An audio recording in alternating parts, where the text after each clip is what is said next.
আমরা যদি দেখি ইউনিভার্সিটিগুলোতে কি এক অবস্থা, আমি দেখেছি ইউনিভার্সিটিতে যুবক যুবতীদের কি অবলা মিলামিশা।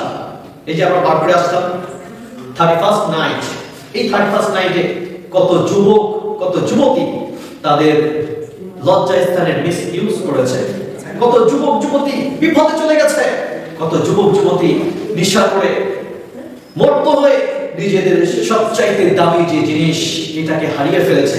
সে কখনো চিন্তাও করে নাই কি হারিয়েছে।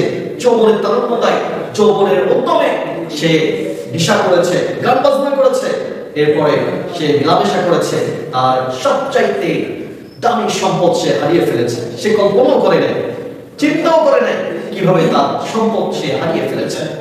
আমরা দেখেছি 31st নাইটে কি পরিমাণ আতশবাজি, কি পরিমাণ পটকা ফোটানো হয়েছে, কি পরিমাণ সাউন্ড দিয়ে সাউন্ড পলিউশন করা হয়েছে।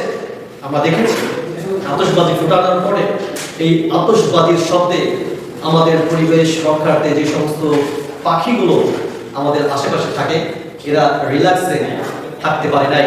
আতশবাজির শব্দে তাদের জায়গা থেকে বাসস্থান থেকে পুড়ে দিক বিদিক ছোটাছুটি শুরু করেছে। কি আজীব মানুষ আমরা। পাখিরা কখনো আমাদেরকে ডিস্টার্ব করেছে, আমাদের বাসস্থান থেকে বিতাড়িত করেছে? এটা করে নাই। কিন্তু আমরা বিকট সাউন্ড দিলাম, আতশবাজি ফোটালাম, তাদের বাসস্থান থেকে আমরা তাদেরকে বিতাড়িত করলাম। তারা দিশাহারা, কোথায় যাবে, কিভাবে তারা আশ্রয় নেবে? মনে অবস্থায় আতশবাজির শব্দে কত পাখি মারা গিয়েছে। আমরা আমাদের পরিবেশটাকে নষ্ট করে ফেললাম। এরপর কি করলাম? 31st নাইটে আমরা ফানুস উড়ালাম। ফানুস উড়তে উড়তে গিয়ে এমন এক স্থানে গিয়ে পড়লো যে স্থানে পড়ার সাথে সাথে সবকিছু পুড়ে ছারখার হয়ে গেল। আমাদের লাভ কি হলো? ফানুস উড়িয়ে আমাদের ফায়দা কি, লাভ কি? আমাদের কোনো লাভ নাই। পটকা ফুটিয়ে বাজি ফুটিয়ে আমাদের লাভ কি? কোনো লাভ নাই। আলোক ঝলকানি করে ওয়েস্টার্ন কালচার আমাদের নিয়ে আসলাম আমাদের সংস্কৃতিতে, আমাদের লাভ কি হলো? কোনো লাভ হলো না, বরঞ্চ ক্ষতি হয়ে গেল, পুড়ে গেল বাড়িঘর, পুড়ে দগ্ধ হয়ে গেল আমাদের সন্তান, পাখিগুলো মরে গেল, তাদের জায়গা থেকে বিচ্যুত হয়ে গেল। এরপরে কি হলো? আমাদের টাকা পয়সা সব নষ্ট হয়ে গেল। 5 স্টার হোটেলগুলোতে লক্ষ কোটি টাকা আমরা শেষ করলাম শুধু মদ পান করে। আমাদের যৌবন, আমাদের তারুণ্যতা সব শেষ করে দিলাম সেখানে।